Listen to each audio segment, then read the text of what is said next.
watching that video, watching Sports Center, maybe when it actually first came out. I don't know if some of you were alive. Everyone alive in this room? Allen Iverson, or AI, is one of the most notoriously uncoachable players that has ever worn a basketball uniform. And his coach in the pros, the guy you saw there, Larry Brown, battled with Iverson from day one and repeatedly over the course of his career, both behind closed doors and even out in public, like you just saw here at press conferences. They went head-to-head during basketball games. Iverson walked off the court once. Yet thankfully, the story didn't end up with that tirade about practice. It ended with Iverson growing up, blossoming as a player, becoming an NBA MVP, winning multiple scoring titles. He underwent a tremendous change, and at the end of his career, you heard the quote in there, he remarked about his coach, Larry Brown. He's helped me to do so much. He's helped me to become the player that I am, and he has also helped me become the man that I am. If there's no Larry Brown, there is no Allen Iverson. You see, early on and through a lot of AI's career, Larry had to be a very disruptive character, a disruptive force in order to make Iverson blossom into the player that he had the potential to be. And sometimes I feel like Jesus needs to do the same thing to us as his followers. As many of you are early in your career of following after Jesus, we need a lot of coaching up. We need a lot of direction, a lot of hands-on coaching. And as a result, Jesus is going to disrupt some things in our lives in order for us to play well, to perform well on the field of life. Yet I think, like Iverson and like a lot of Christians today who have gone before us, we are quite resistant to that guiding. We are uncoachable in a way. Our theme for this month is disrupt. The idea is that in order for us to see change in our lives, we have to let God dent our lives just a little bit. And tonight we're continuing in our theme, and our verse for tonight comes from just such a situation of disruption. It comes from the beginning of the book of Luke, and it's John the Baptist who is speaking. And John is a guy who came before Jesus to prepare the way, to let people know that the Messiah that they had been waiting for was in fact on the doorstep, knocking on the door. And this is what John says to the religious people, the people who should have been ready and coachable by Jesus. He says this: "Prepare the way for the Lord. Make straight the paths for him. Every valley shall be filled in, every mountain and hill made low. The crooked road shall become straight, the rough ways smooth, and all people will see God's salvation."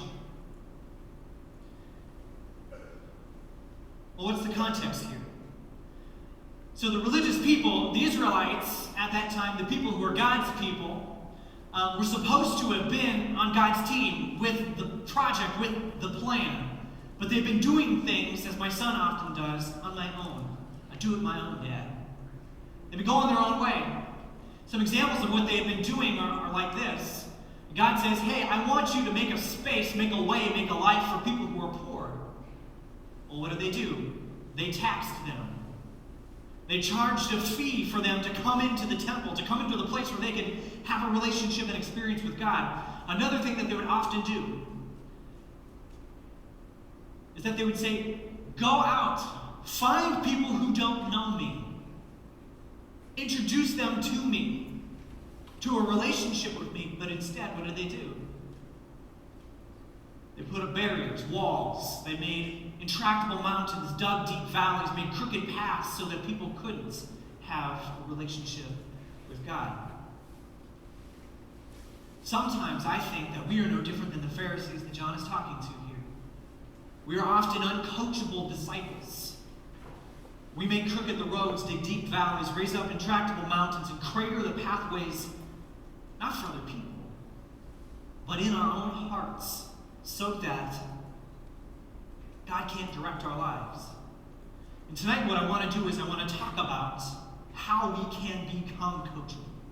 How we can remove those barriers that we often put between our hearts and God. Are you ready? We're ready. Are you ready? Are you waiting with bated breath? All right. The first thing that I think you guys need to do in order to be coachable disciples for God is that you need to do this. Put your hands out like this. Thumbs. This is an awkward turtle. I just wanted to see you guys all doing all of it.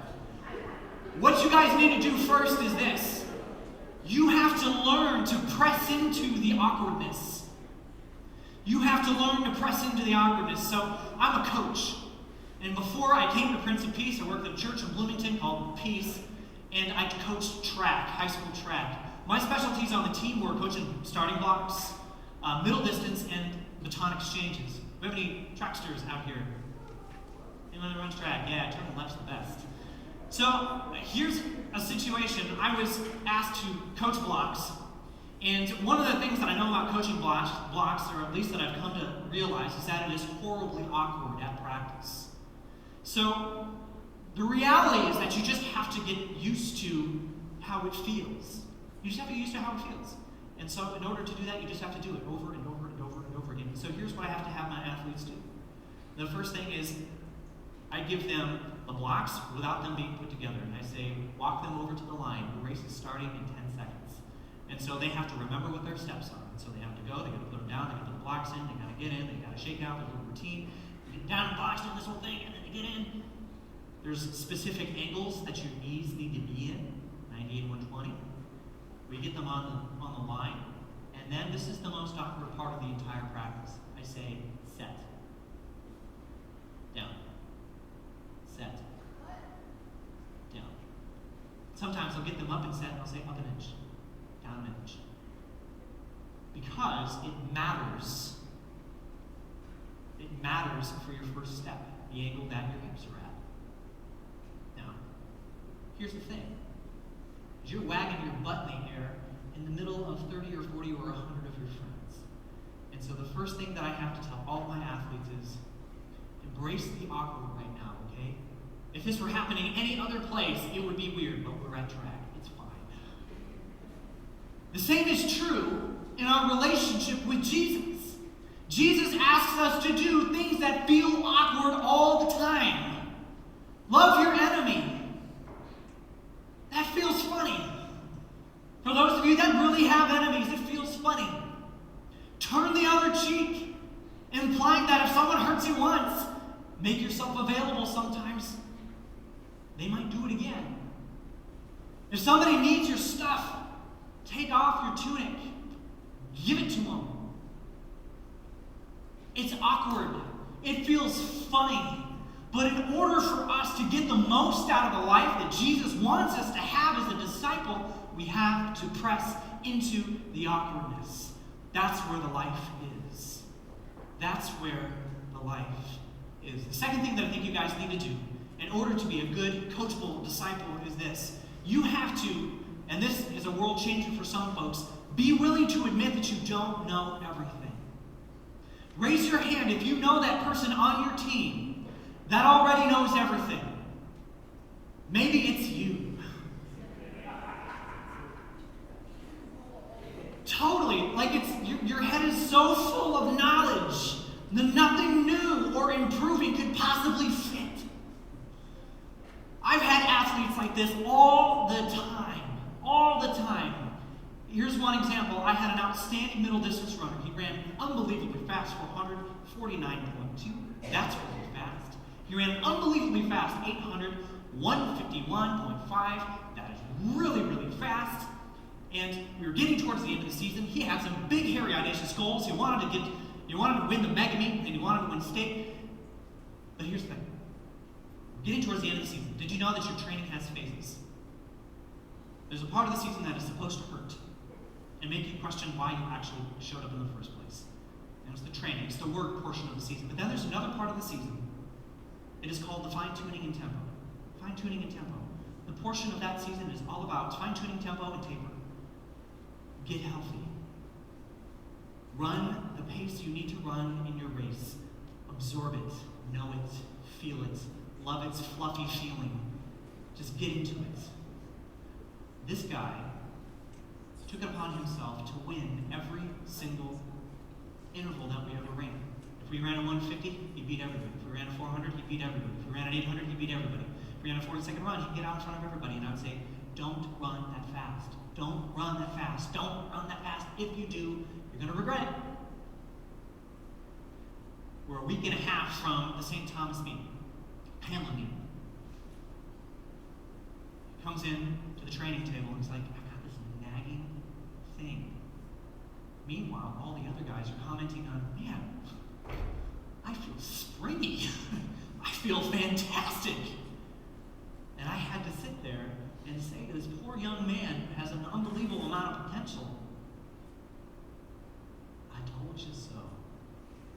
I told you so. Sometimes we have to be willing to realize that God has the instruction book. God knows how we're wired. God knows what your heart, not just what it wants, but what it needs. Sometimes I feel like our inner monologue with God is, no, I got it, I know. How many parents in this room have heard, I know? Yep, I know. Sometimes you have to be willing to admit that you don't. That's not a bad thing. Because it's when you admit that you don't know something that you really start to grow. You really start to grow. And God wants to grow you. Third thing I think you guys need to know in order to be coachable disciples is this. You have to be available. You have got to be available. Actively available. I had another promising standout 400, 800 meter run. Big, huge goals. I want to go sub 49. I want to go sub 150. I want to win state this year. I said, you know what? All right. I mean, that's going to require an unbelievable amount of diligence. You're going to have to eat right. You're going to have to sleep right. And here's one thing, one piece of advice for all of you who are athletes. When you are in season, don't play another sport. For the love, don't play basketball. Basketball is the great injury creator. This young guy at his high school, they had open gym during lunch. And what did all the guys do during open gym during lunch? They played 21. Every single day. Playing 21 every single day for 45 minutes after lunch every single day. And he came into the training room one day, and if you've had this injury, you know exactly what I'm going to say. Coach Cravey, it's like right here. Right here. On the count of 3, what is that injury? 1, 2, 3.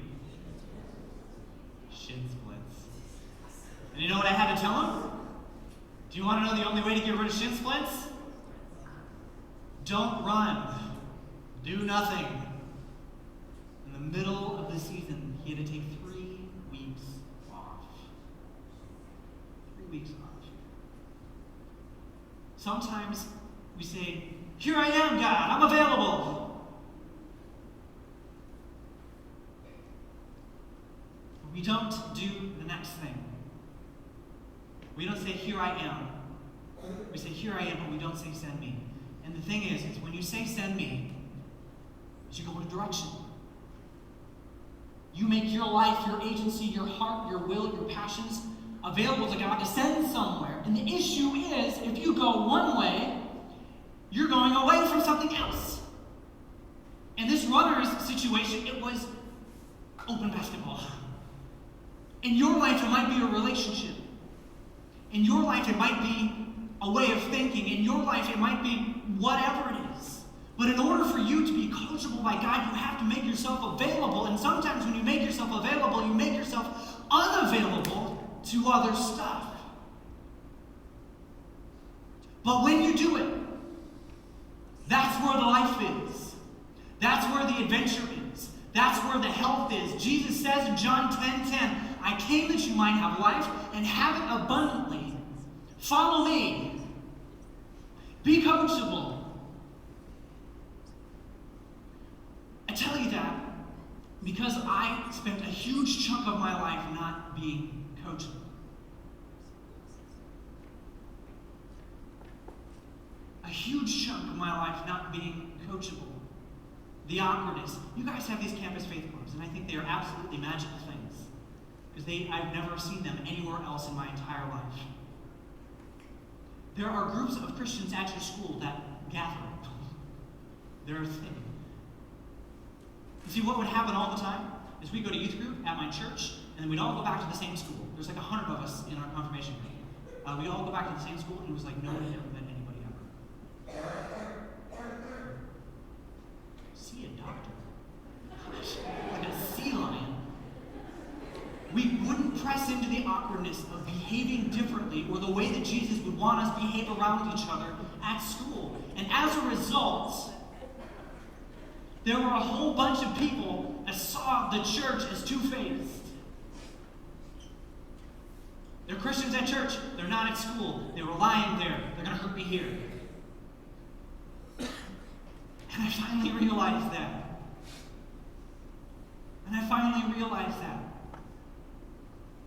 When I was early going into college, I was starving for attention because I'm a middle child. People forget me places. They forget me all the time, like at random spots. And I'd have to call and be like, oh, I didn't know you were there. I'm like, That's why there's Middle Child Awareness Day. For people like me, all middle children. But for a long time, going into college, I thought that I had it all figured out. And it took some significant crashing and burning experiences for me to get to the point where I was like, God, maybe you do know better. Maybe you do know better. Maybe you do know how I should do relationships better than I do. Maybe you do know how I'm wired and how I should look at myself better than I do. And finally, one of the things that I just couldn't let go of in college was the partying culture. I could not wait for Friday night. I could not wait for Saturday night. I ran track in college, and one of my favorite things ever was the sound of the bus parking in the parking lot because I knew that I could go back to my fraternity and crack a beer. I was the life of the party, folks. For a brief moment, like a firecracker, and then I was passed out. And I do it over and over and over again. And I remember waking up every single Sunday morning too hungover to go to church. Or at least knowing that I smelled like the night before and felt guilty, and so I didn't want to go.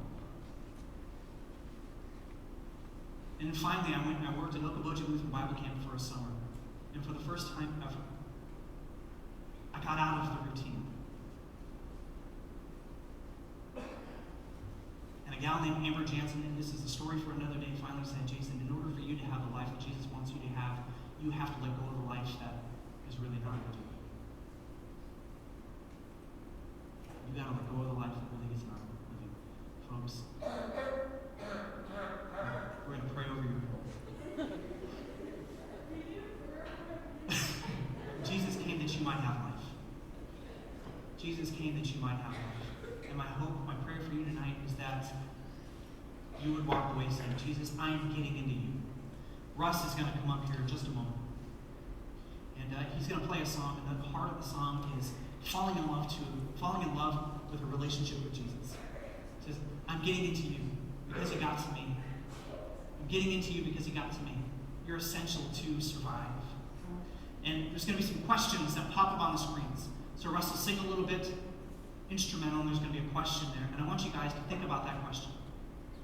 If you have your phone and you have a notes app, write a response. This is an okay time to take out your phone.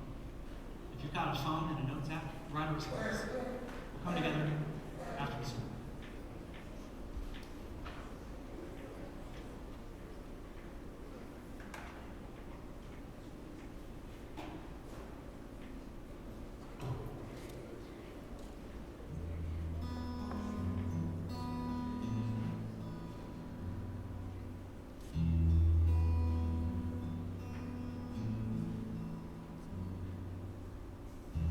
When I made my mind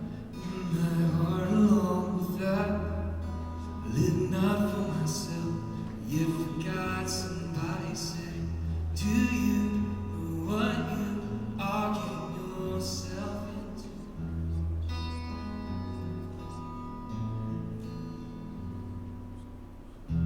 When I finally ironed out all of my priorities and asked God to remove the doubt, makes me so sure of these things I ask myself. I ask myself, do you know what you are getting yourself into? Getting into you, 'cause you got to leave in a way words can't describe. Getting into you, 'cause you got to leave in a way words can't describe. Gonna love you with my life.